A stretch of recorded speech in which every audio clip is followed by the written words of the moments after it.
پیغمبر کے چہرہ انور کی شان، پیغمبر کی ظلم مبارک کی شان، میرے نبی کی کملی مبارک کی شان، پیغمبر کے ابو بکر کی شان، میرے نبی کے عمر کی شان، میرے نبی کے عثمان کی شان، پیغمبر کے علی کا مقام، میرے نبی کے حسن کریمین کا مقام، میرے نبی کے امیر معاویہ کی شان، میرے نبی کے معاویہ کی شان، میرے نبی کے بلال کی شان، پیغمبر کے مکہ مدینہ کی شان، میرے نبی کے مسیحہ کی شان.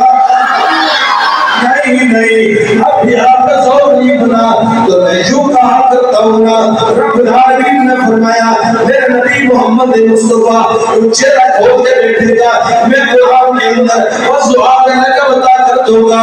میرے نبی محمد مصطفیٰ پگڑی سجا کے بیٹھے گا، میں طٰہٰ اور یاسین کا بتا کر دوں گا. میرے نبی محمد مصطفیٰ سلطن لکھیر کے بیٹھے گا، میں قرآن کے اندر واللہ کے لئے بتا کر دوں گا.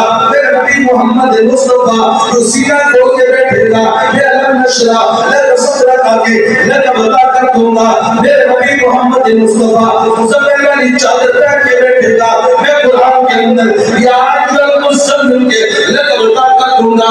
میرے نبی محمد مصطفیٰ سلطہ لگا کے بیٹھے گا، میں آزان البصرو محبتہ کے لکھ بتا کر دوں گا. میرے نبی محمد مصطفیٰ مکہ مدینہ کی سیر کرے گا، میں آپ سے بہاد البلد وانت علم بہاد البلد کے لکھ بتا کر دوں گا. میرے نبی محمد مصطفیٰ پہاڑ کی سیر کرے گا، پیغمبر دھرتی کے اوپر چلے گا، میں قرآن کے اندر ان سیرو فیاض کا لکھ بتا کر دوں گا. سلا نہیں آنی کہ جو مسلمان ہو صدیق مدنی کا کیتا، قاری قاسم صاحب کا کیتا، قاری یاسین صاحب کا کیتا، آپ سب کا کیتا، مرد و خواتین کا کیتا، شک کا یہ عقیدہ ہے. رب العالمین نے فرمایا میرے نبی محمد مصطفیٰ تیری مقام اتنا ہے، تیرا شان اتنا ہے، تیری عظمت اتنا ہے، تو وہ چلتا